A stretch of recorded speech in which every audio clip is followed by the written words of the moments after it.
Set করলাম router চালান বা অনু রাউটার চালান, তারা অনেক টাইমে কারেন্ট চলে গেলে ওয়াইফাই বন্ধ থাকে। দেখা গেছে এই সমস্যার জন্য অনেকে 20-30 হাজার বা 40,000 টাকা দিয়ে আইপিএসও লাগান।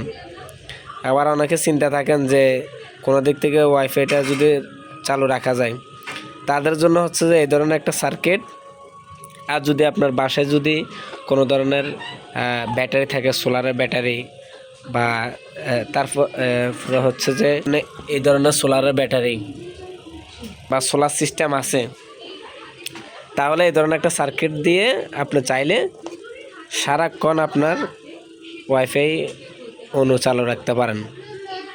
আর সাথে এরকম 2টা কেবল থাকবে ওয়াইফাইতে বা অনুতে লাইন দেওয়ার জন্য। চাইলে এটার বক্স পাওয়া যায়, আপনার বক্সে ইউজ করে একটা ব্যাটারি প্যাক বানাতে পারেন।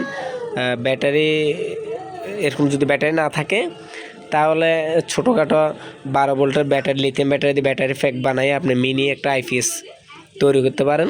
আর যাদের বড় ধরনের ব্যাটারি আছে, তারা 24 ঘন্টায় এই ব্যাটারি দিয়ে এরকম একটা সার্কিট দিয়ে ব্যাটারি দিয়ে আপনার সারাক্ষণ মানে 24 ঘন্টায় আপনার ওয়াইফাই আর অনু চালু রাখতে পারবেন। আর যদি ছোটোখাটো ব্যাটারি প্যাক দিয়ে বানান, তাহলে দেখা যাচ্ছে এরকম একটা চার্জার থাকলো। যেহেতু ছোটো ব্যাটারি থাকবে, ব্যাটারিটা তো আর 24 ঘন্টা চালাতে পারবে না, তাই ব্যাটারিটাকে চার্জ করার জন্য এই ধরনের একটা চার্জার থাকলে আপনার ছোটো ব্যাটারি চার্জ করলেন, আবার কারেন্ট, এটা আবার অটো কারেন্ট থাকলে কারেন্টে চলবে, প্লাস ব্যাটারিও চার্জ করবে। আবার যখন ব্যাটারি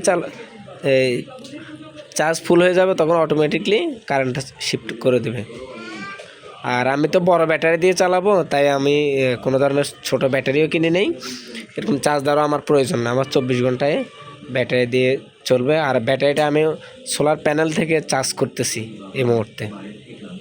সেট করলাম, বক্সের নিচে একটা ফ্লাইবোর্ড দিছি, যেহেতু এটা বক্সের ভিতরে হাঁটাহাঁটি না করে, এখানে ছিদ্র করে দিছি। এই দুটো, এটা হচ্ছে 5 ভোল্ট, এটা হচ্ছে 9 ভোল্ট, আর এই দুটো হচ্ছে 12 ভোল্ট করে। আপনার অনু রাউটার যে বোল্ট, সে বোল্টটা এখানে লাগাবেন আর কি। আর এদিকে চার্জার ঢুকানোর জন্য লাইন রাখছি, যদিও আমি এখন চার্জার ব্যবহার করব না। আর এখানে ব্যাটারি কেবল ঢুকাইলাম, 2টা তার বার করেছি, এটা সুইচের। যদি আমি এখন সুইচ না বিধায় আমি এখানে ছিদ্র করে রাখছি।